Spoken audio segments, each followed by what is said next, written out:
Vote जिहाद ये शब्द आपने भी पहली बार सुना होगा, लेकिन लोकसभा चुनाव में नेताओं की बेलगाम जुबान कोई भी नया शब्द गढ़ सकती है।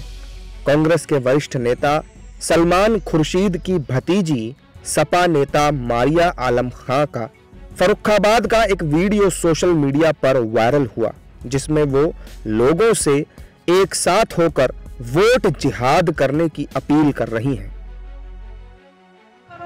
इसलिए बहुत अकलमंदी के साथ, बहुत जज्बाती ना होके, बहुत खामोशी के साथ एक साथ होके वोटों का जिहाद करो, क्योंकि हम सिर्फ वोटों का जिहाद कर सकते हैं और इस संगी सरकार को भगाने का काम कर सकते हैं। बहुत शर्म आती है जब मैंने आज ये सुना कि कुछ मुसलमानों ने आज यहाँ पर बैठ के मुकेश राजपूत की मीटिंग कराई।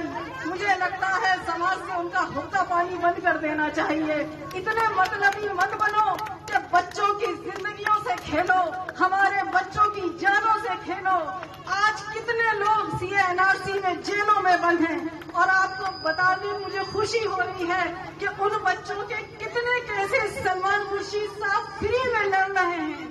ये बहुत बड़ी बात है। मारिया आलम का बयान सामने आते ही बीजेपी उन पर बरस पड़ी।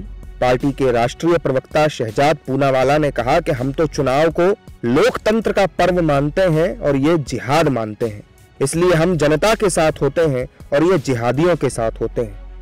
कांग्रेस और उनके साथियों से, उनके मैनिफेस्टो से मुस्लिम लीग की छाप नजर आती है। अब तो मैनिफेस्टेशन में भी मुस्लिम लीग चीख चीख कर नजर आ रहा है। मतलब सोचिए, हम तो चुनाव को लोकतंत्र का पर्व मानते हैं, ये जिहाद मानते हैं। इसलिए हम लोकतंत्र के चुनाव में जनता के साथ होते हैं, ये जिहादियों के साथ होते हैं। इसीलिए कभी बाटला हाउस एनकाउंटर के लिए आंसू बहाना, कभी रामेश्वरम कैफे ब्लास्ट के आतंकियों के साथ घुल मिल जाना, अफजल याकूब की पैरवी करना, चाहे वो 26/11 के जिहादी हो या और पाकिस्तान प्रायोजित आतंकवाद के जिहादी हो, उनकी पैरवी करना, ये इनका चरित्र है। समाजवादी पार्टी ने तो जिहादियों को छुड़वाने की भी चेष्टा की थी।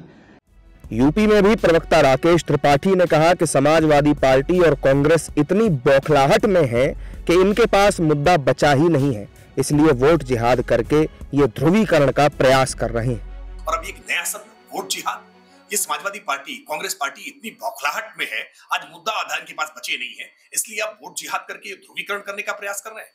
ये ध्रुवीकरण का प्रयास बहुत महंगा पड़ेगा।